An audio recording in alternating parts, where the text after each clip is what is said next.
Oh man, that recruiting class, Clemson is number 4 in the nation. I think I know everybody's excited about the kid out of North Carolina, McCaffrey, but I tell everybody needs to check out that linebacker safety. He's the next. He's the next Simmons. He played multiple positions. If anybody likes Clemson football, go check out. I think his name is Barrett Carter. He played running back, quarterback, receiver. He played linebacker, safety, high school, all in one game. He's just an amazing guy. If y'all get a chance to go check out Barrett Carter, everybody has hyped on McCaffrey, but I think that's a good pickup for Clemson. And like I was I haven't had a chance to be on your show lately, but like I was trying to tell Bobby at one point, I said Mike Jones, who we've been waiting to get on the field for a long time, he's not a big loss because of how good Travis Simpson is, and he's just like Simmons too. He can play multiple positions.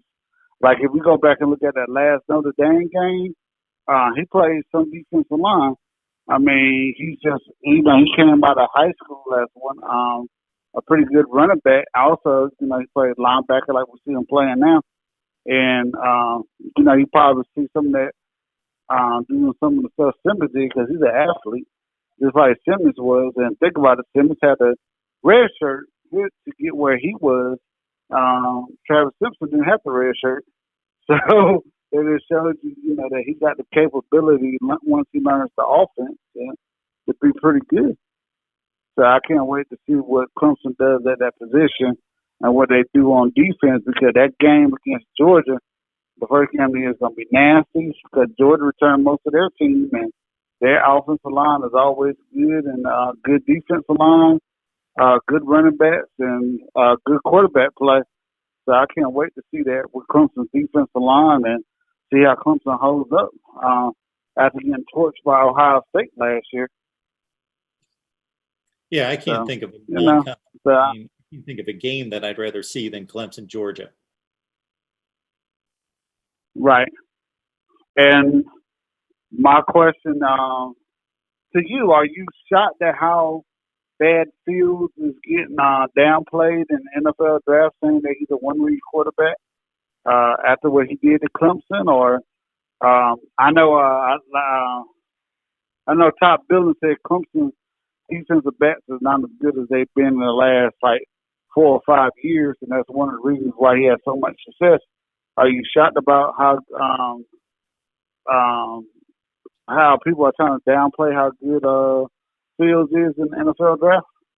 Well, I think that, for one thing, if we look at across the NFL draft and the accuracy of quarterback projections, and I would be the last person to say that I in any way could evaluate quarterback play or football play better than professional scouts, that it's that difficult to project to the next level that if you look at the first-round quarterbacks, and you know this well, DeAndre, that if you go through the last 20 years and look at quarterbacks that have been selected in the first round of the NFL draft, and we would have some type of scale to rate them as from Hall of Fame to complete busts who never saw the field, the hit and miss ratio for NFL scouting departments isn't real pretty. So I wouldn't be concerned if I was Justin Fields about how I'm being evaluated, other than it may cost him some money if he's drafted 6th or 7th or 8th instead of 2nd. I think that knock started in the Indiana game in particular, that he had issues reading defenses or had issues making the right decision in anticipating the throw. And really, in that game, he made one bad decision that cost him in that game. He threw late down a seam route, and the safety just read him the whole way, and he stared it down, and he threw a bad pick. His other 2 picks in that game against Indiana were effort plays. They were basically him thinking he was Superman, and with a guy hanging on his back, he thought he could just make an impossible throw. They weren't bad decisions in terms of not reading a defense. They were a bad decision in terms of, I need to eat the ball or throw it away, but I'm going to try to throw it 28 yards across the field with a guy hanging on my back. I am a bit surprised because I think that he played relatively well. If you take everything into consideration against Alabama, that he did not receive anything close to the time or the protection that Mac Jones received in that game. He was playing with a busted up hip, rib that compromised his mobility. The guy can just really sling it. I think he's an extremely intelligent young man. To hear him speak and explain the game, and he's a hard worker. And we got to see how much he really wanted to play football when the Big Ten was threatening not to play, because he was out in front of that whole deal, taking a leadership position to get football back in play in the Big Ten. Mm-hmm. Well, I'm going to say this, Mark, and people are going to look at me like I'm crazy. As a Clemson fan, I look at when DJ came in for Trevor. I didn't see much drop-off in Clemson's football team. I mean, Notre Dame beat Clemson that first game. ETN made a crazy fumble, and most of Clemson defense, 3 of Clemson key defensive players wasn't playing.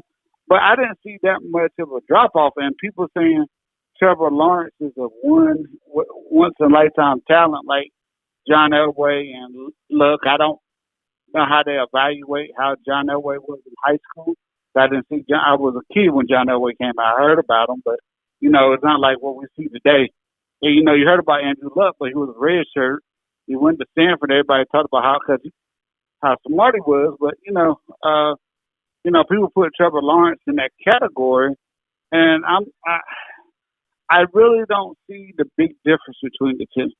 Because sometimes I look at Trevor when he's playing, maybe because I watch more Clemson football and I could be more critical. I don't know if it's coming out right, but I'm just like, well, I mean, I really don't see a big difference between them. And then they talk about the Zach Wilson guy, and I'm like, really? I mean, I really don't see the big difference. And I think he's a better thrower than Fields. I think he's a better thrower than Lamar Jackson was in college. I mean, and like I said, I admit I see more probably Lamar Jackson games than I did because I'm an ACC fan more than I am a Big Ten fan. And so, I think the ACC that year had a better conference than the Big Ten at that point with the so I think Lamar played against a little bit better talent. So I'm just saying I really don't see why the NFL scouts are down on Fields like that. I really can't tell you why. I mean, I just don't see it. I mean, I just think that the kid is just amazing. He took Raskowski, lit him up, and he still came back in the game and led Ohio State to victory. I mean, I know Sherman had a lot to do with that, but still, I mean, it's just amazing. Well, just to further extend, I can't wait to see what. Yeah, I was just going to say. Go ahead, Mark. I'm sorry. Point against about Uiagalelei and Trevor Lawrence. If we took both Clemson Notre Dame games last year and we stripped the names off the jerseys and just looked at and just watched the games and then also looked at the stat sheets and took the names off, there was hardly any difference between the offensive performance at South Bend in December than there was in the ACC championship game from the Clemson offense. Now, what was the difference in those two games? It was the Clemson defense and the 3 starters that were missing. And I don't want to take credit away from Notre Dame because Ian Book played out of his mind in South Bend and they executed extremely well. But the difference between those two games was not the Clemson offense. The Clemson offense might have been more productive in the game at Notre Dame than even they were in the ACC championship game. But it was the Clemson defense that was the difference in those two games.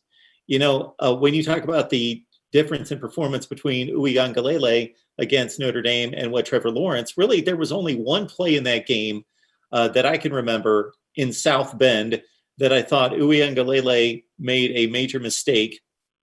And sure, did he miss throws? Yeah, Trevor Lawrence misses throws every game too. These college quarterbacks, sometimes I think we watch too much Tom Brady and Aaron Rodgers and we expect this near perfection of these guys throwing passes downfield. They're going to miss 5, 6, 7 throws per game anyway. But the sack that Uiagalelei took in overtime that knocked them out of field goal range, I think was extremely costly in that game. That was a poor decision to hang on to the ball, And I'm going backpedal, and get sacked. But other than that, he played a great game. Right. And I'm going to even say this, and this is why I have a hard time. And I think Trevor was a great quarterback. But his freshman year, Clemson defense had 7 first and second round picks on it. And then you had a whole lot of talent on the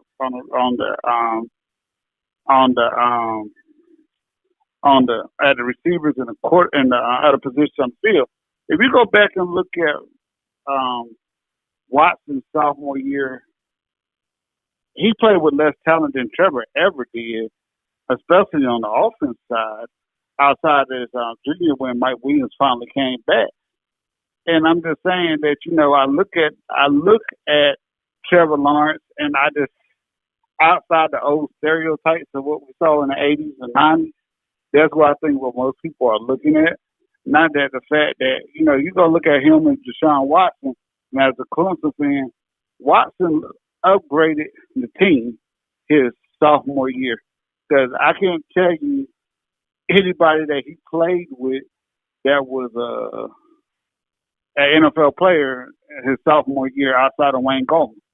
And, ETN is way better than Wayne Gallman outside the blocking part. And that's the stuff that I look at. I know some people are like, what the heck is he talking about? Let's go back and look at what Deshaun Watson worked with and how he elevated those receivers who none of them were.